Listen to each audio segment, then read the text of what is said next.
Hello guys, how are you guys doing? I hope that you've been having a wonderful day. I know I've definitely had a quite a busy day. As you can see in the reflection of my glasses, I have some talking points here, and this is going to be a quick little short video that we're going to talk about. I talked about it a little bit, but I want to talk about the Manosphere, the red pill community. All right, back up, girl, back up, okay? That's what the Manosphere people saying, the red pill. Okay. Anyways, the Manosphere, okay, I like to cite my sources here, okay? So this is going to be coming from Equimundo. That's equimundo.org, okay? They have really good articles, and this particular article is from 2024 in August, okay? And so it starts, and the Manosphere has successfully leveraged male pain points and digital spaces using strategic messaging that speaks to young men's live challenges. Basically, their challenges in love, right? All right. Men's crisis of connection is the subject of countless headlines. According to our State of American Men 2023 report, 2/3 of young men aged 18 through 23 feel that no one really knows them. Okay. Revealing a stark and honest fragility of their connections and relationships. At the same time, masculinity itself seems the subject of heated debate. While the term toxic masculinity gets lobed across the political aisle and ideological spectrum, at its core, the debate about masculinity shows that no one really seems to agree on what a good man or healthy masculinity looks like. An absence of clear messaging and helpful guidance for men about what they should be like has left many men, particularly young men, turning to the digital world for role models, answers to their questions, and interpersonal connections. Online spaces, which are now the primary place young men spend their time, okay? Social media age, stuff like that, digital, footprint, things of that nature, has been largely ignored by research on masculinities until recently, right? So it was kind of like building up. And I'm going to show you guys a clip where it kind of shows where did this Manosphere ideology, where did it originate? You got to be careful when you pick up certain ideologies. You don't know where they originated and what was its intent, right? So you could pick up something really bad and your intent for it could be good because it still can harm people, okay? It's just something to think about. Just the opposite end of the spectrum. It's challenging to overstate the magnitude of how user-generated content is impacting young men's media consumption habits, okay? And so it basically goes on Mr. Beast and da-da-da-da-da. Because men are spending more and more time online, it's essential to understand how the people who hold power over the narrative in those spaces are influencing norms and behaviors. In an effort to understand how those narratives are shaped and the motivations behind the context and voices that are capturing male attention. Okay, it was basically says Equimundo, they researched 6 of the main platforms young men in the U.S. use and their experiences encountering narratives around masculinity. Okay, that's what they're doing right here. Okay, so now we get into the good stuff. All right, so their research shows that common search terms and topic areas include dating advice, this is for the young men, financial guidance, and fitness content. So if any of you out there have any sons, this is important to know. This is what they're looking up. They're looking up things as far as dating advice. Because, a lot of them, they're single mothers. You know what I'm saying? I'm a single mother. We don't have no men in the house. Or they may not have a man they really listen to, I'm thankful that I have those in my life, but a lot of women don't, right? And if you don't have those relationships, it's important to try to at least foster some, right? Try to create some for your children, not only for your children, but especially for your sons. So these are the 3 areas that they're looking up: dating advice, financial guidance, and fitness content. Okay? Yet many men end up funneled into what has become known as the Manosphere, a broad collection of websites, forums, and other online spaces characterized by their misogynistic and anti-feminist content, which swoops in with clear messages to help men make sense of a changing world, particularly around gender and gender roles. Many of these spaces exist on platforms like YouTube, Reddit, TikTok, notably above ground, increasingly permeating mainstream media rather than hitting on dark web somewhere. There is a long trail of Manosphere content that extends longer than the public figures we associate with it. Think of it as a chain of interlinked but distinct groups espousing of a spectrum of ideas, from extreme misogyny on incel forums to more mainstream biological essentialism and dating advices like on TikTok, okay? So it shows how the algorithms, how content creators use the algorithms because they know that it's a hot topic. Manosphere influencers have nailed the messaging and platform of optimizing to reach the young men, okay?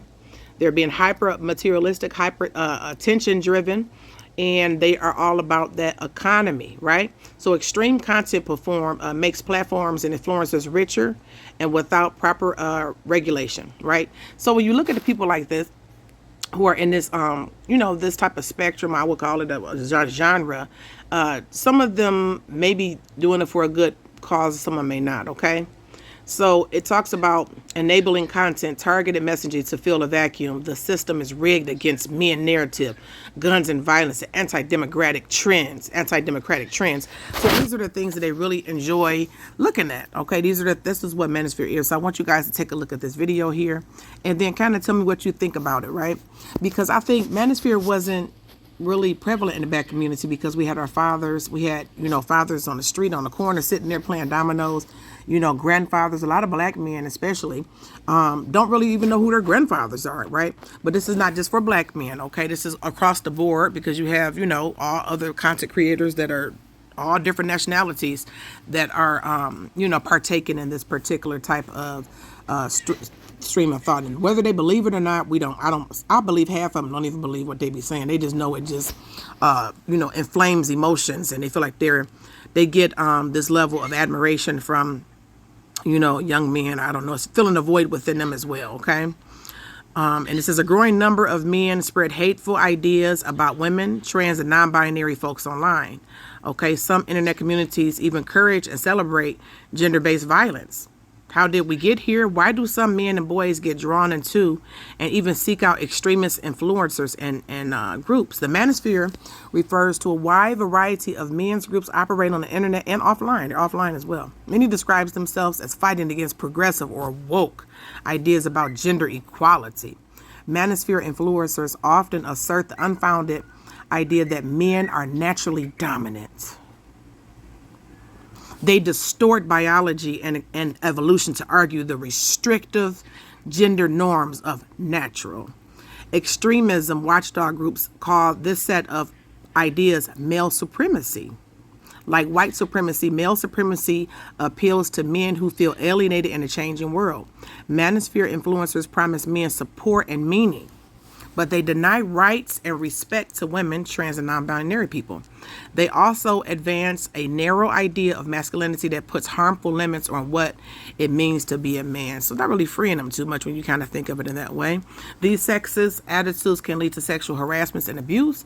At their worst, Manosphere groups promote gender-based violence and celebrate atrocious things. And this is actually, now this particular article is coming from the Canadian service. So this is over in Canada. Now we just switched from America to Canada. So it's all over. Touching Never says all over the world, okay?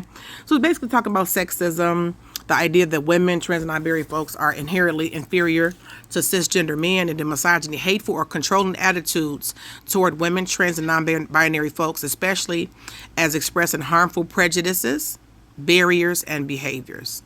So you can have your preferences, but when your preferences turn into harmful prejudices, and you can have, your boundaries, but when your boundaries turns into barriers of other people's behavior, then we have some issues, okay? So this is just very interesting. I may delve deeper into this, maybe look at a few documentaries. You guys know I like that. But check out this next clip and tell me what you think. Peace. There's this misconception that is only black men that are having these conversations or are frustrated with their women. It's absolutely 100% false. I've seen white men with way larger podcast numbers than any black content creator talking about the same talking points about women ain't this, that, and the third. The manosphere itself, the concept of the manosphere, the red pill, started with white men. People, white men have created that space. And it's just black men have the last couple of years started to get into that. So I'm going to give this brother credit for being open and transparent and admitting that manosphere and red pill was coined and founded by white men. Only for a lot of black men, unfortunately, to pick up that mantle and continue the legacy of red pill to oppress their own demographic of women. And a lot of you black men, the thing that makes me cringe and makes me angry from time to time is a lot of you with this regurgitated talking point sounding like Fresh and Fit, Andrew Tate. You sound like racist, elitist, white supremacist men in blackface. That's what a lot of you black men sound like, that have adopted this whole manosphere, MGTOW, red pill ideology, using that to oppress your own demographic of women. Black women already got a lot of roadblocks and hurdles in front of them that they got to overcome. Congratulations, becoming another roadblock. Did you know black women are already discriminated against because of workplace biases? Okay? The texture of their hair, whether it's natural or not, or how it's done. Colorism issues. What shade of black or brown are they?